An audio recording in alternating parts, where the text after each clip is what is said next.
afternoon to each and everyone.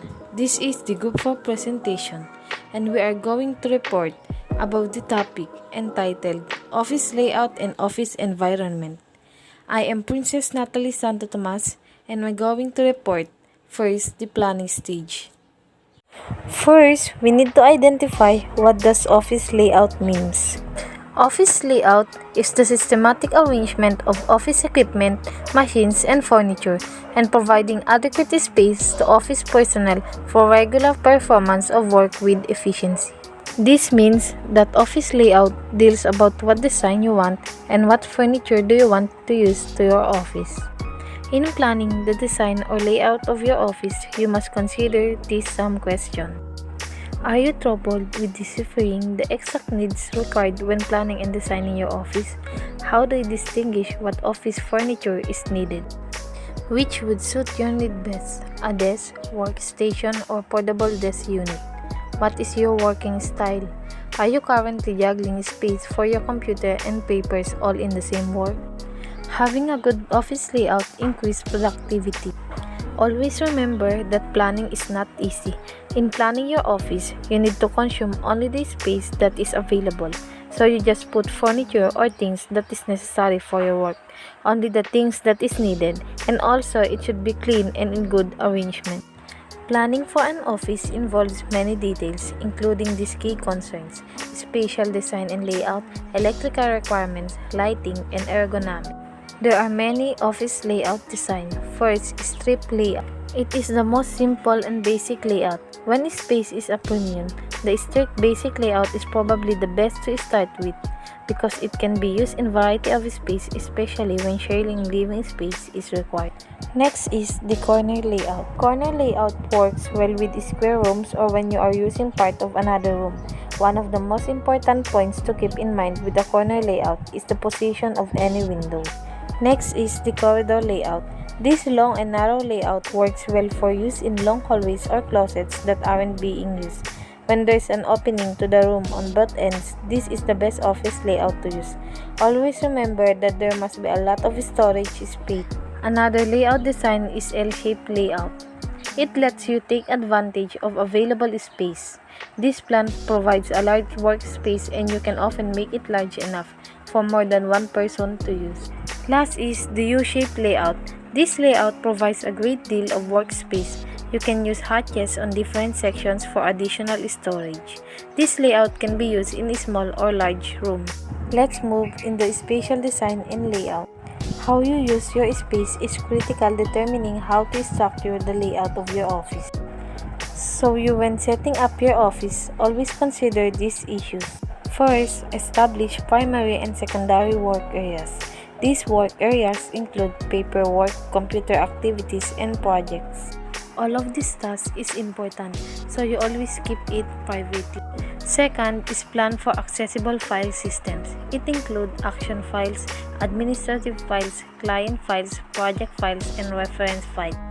We all know that this is important files, so they should be in their respective places. Third is allocate space for storage of office supplies.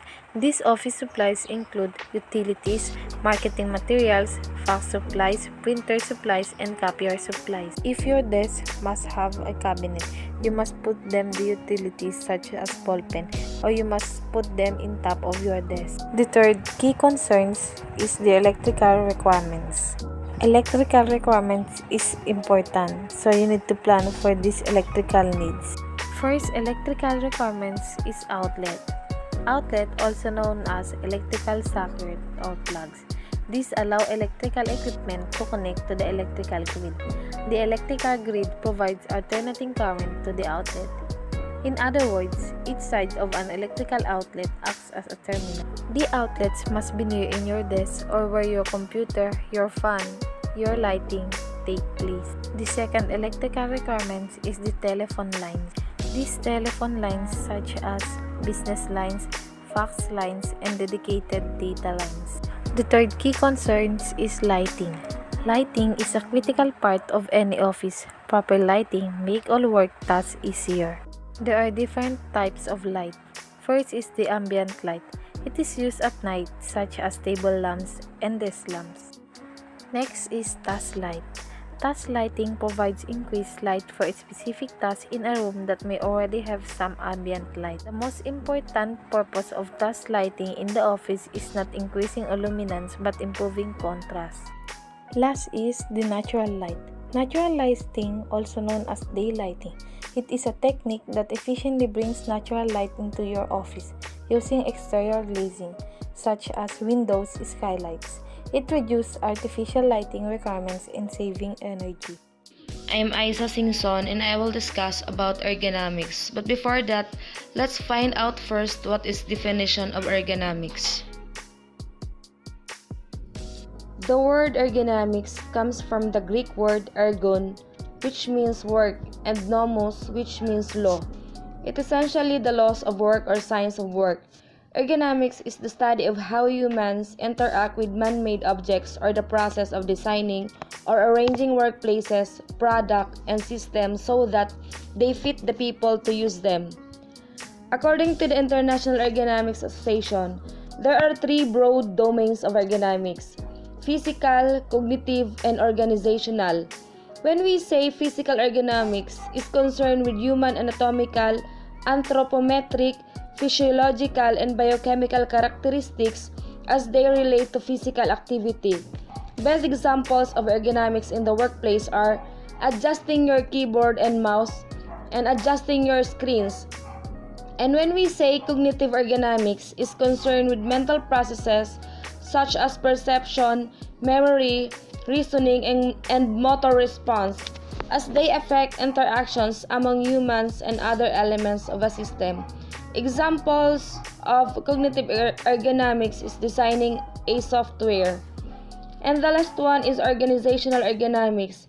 Organizational ergonomics is concerned with the optimization of socio-technical systems, including their organizational structures, policies, and processes. An office is a room where professional duties and administrative work is carried out. The details of the work depend on the type of business that you are involved in, but will usually include using computers, communicating with others by telephone or fax, keeping records and files, etc. Features of an office such as people, space, equipment, furniture, and the environment must fit well for workers to feel healthy and comfortable and to be able to work efficiently and productively. This is where ergonomics come in. Sally A. Longyear, an ergonomist and an experienced leader in injury prevention seminars and evaluations, and she's passionate about motivating individuals to live pain-free. And her background in health education and human factors engineering creates the foundation for holistic approach to ergonomics. According to her, there are vital concerns of ergonomics that importance to be aware of. Are your eyes really tired at the end of the day? If so, you may need to adjust your display or lighting and to practice eye fitness training. Do you ever feel pain or discomfort in your back while working in your computer? If so, you might need to adjust your backrest or posture. Are your legs often stiff and cramped? Or do you have swelling and numbness in your ankles and feet? If so, your chair height might need adjusting or you may need a footrest. If you answered yes to even one of the questions, your workstation and work habits need improvement. If you answered no to all of the questions on the test, congratulations, you are probably comfortable while working at your desk. These are the following list of considerations that can be addressed when establishing a workstation or area for employees. First, the eyes need to be approximately 24 to 36 inches away from the screen, where the neck is bent within a 15-degree angle, up or down. The top of the screen should be just below the eye level. Second, the back and shoulders need to be relaxed and in a natural position, with the worker sitting firmly against the back of their chair. Third, elbows need to rest comfortably on armrest, yet closely to the sides of the body in a 90-degree angle. Wrists need to extend from the arms at this angle as well. Fingers are slightly curved upward, where the keying motion is gentle and comfortable. And the last one, Knees need to also be at a 90-degree angle with the feet securely on the floor or a footrest. Now we will discuss about building an office layout. The layout of your office is an important factor that affects how your employees will perform their tasks. It aims to achieve the smooth performance of official work and helps to increase the profit of any business organization. Office layout provides comfort to the employees in their work by creating a systematic layout of departments and physical facilities. Effective office layout ensures a smooth flow of work. These are the importance of office layout. Improved office layout, right place of personal and thermal control reveal the largest impact on productivity. Optimizing worker activity has moved up to become as important as building location. Optimizing workforce productivity, organizational needs, and building location are equally important. The key to unlock productivity may lie in office facilities. Studies show a 1% improvement in productivity equals 10% of the facility operating cost or the entire utility bill. Effective ventilation, adequate lighting, good acoustics, and superior or indoor air quality can increase productivity by 6 to 16%. Computer programmers with larger workspaces and less acoustics and visual disruption perform 2.6 times better than other programmers in the company. The installation of new high-performance lighting ballast has shown a dramatic reduction in the incidence of headaches and eye strain.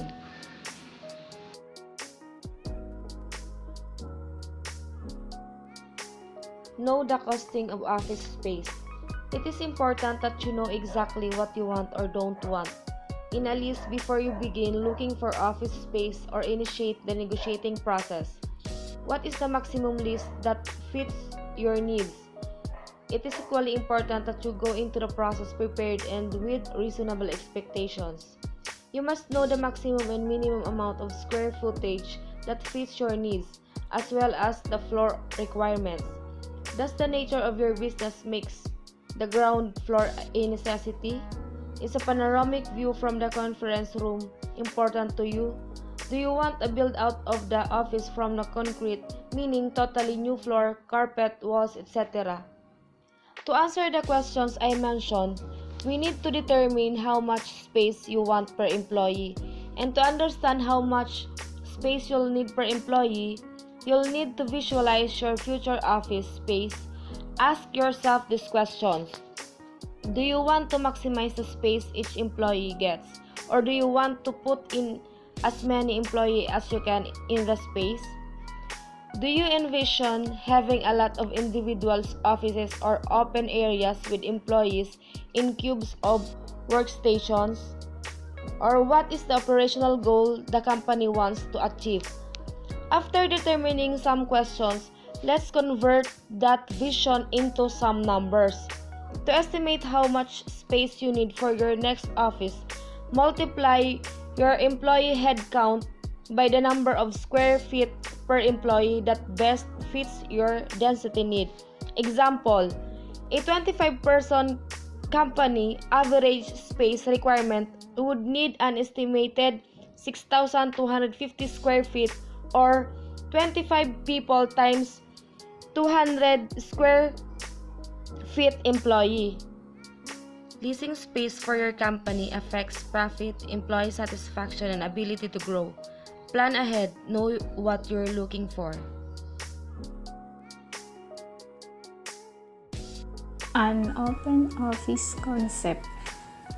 The open office concept been around for a while but lately has come under fire and apparently having no walls, no doors, and shared workspace undermines what the concept was designed to achieve. Layout of an open office. When choosing how to plan the office, you are faced with the decision of an open plan or separate office. Decision should be based on knowing the advantage and disadvantage of both and the Ultimately, the decision needs to be about what is best for your company business.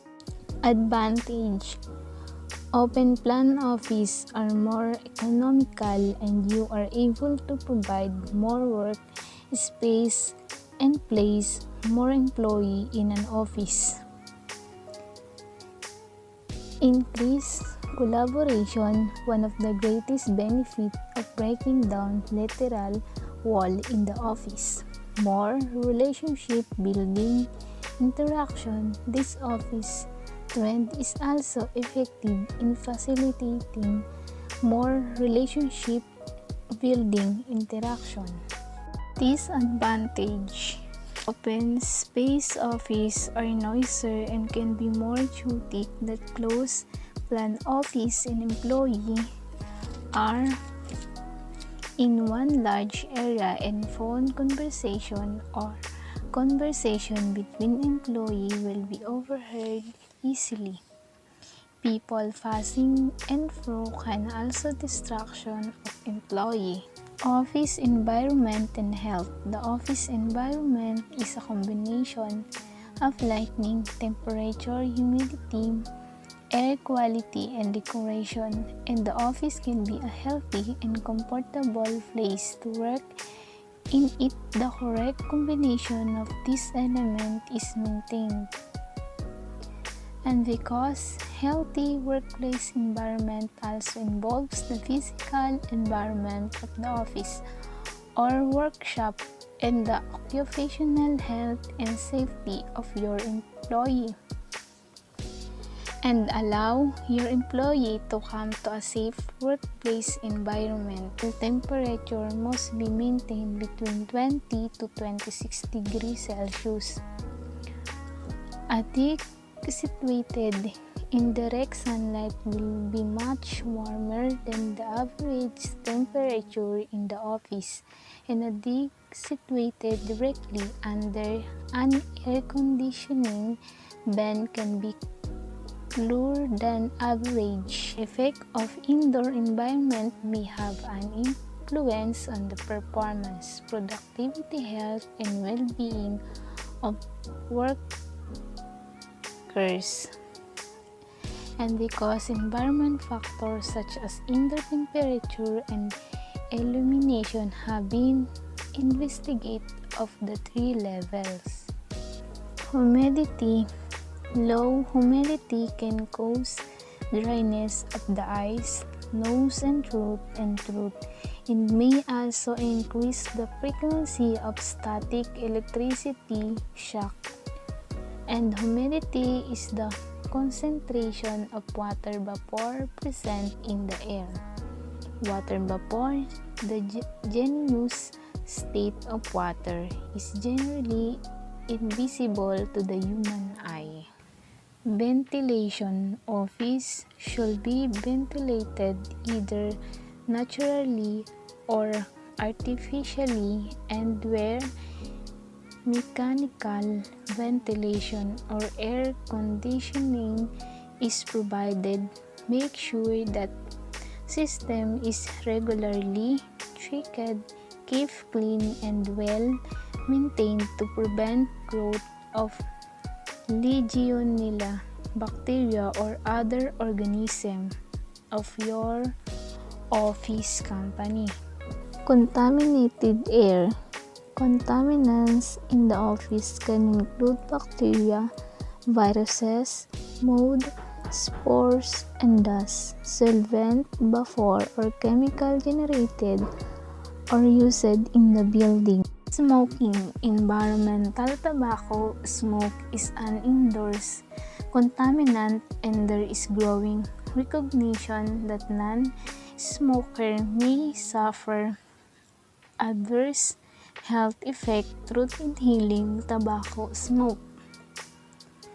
In a company, it is really forbidden to smoke inside the office because it will affect the health of your co-workers, and if you smoke, you go out there because at the time smoking inside the office is really forbidden. Ozone and photographers. Modern photocopiers and laser printers and fitted with an ozone filter and do not present any hazard to health provided they are properly maintained.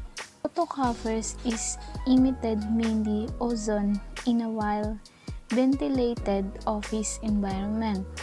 The amount encountered here for individual volatiles wherein recommended maximum.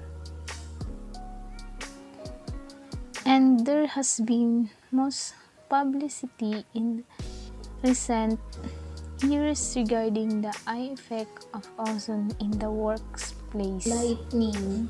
When artificial lighting is used, it should be sufficient so as to avoid visual fatigue and prevent glare to refraction into the worker's eyes.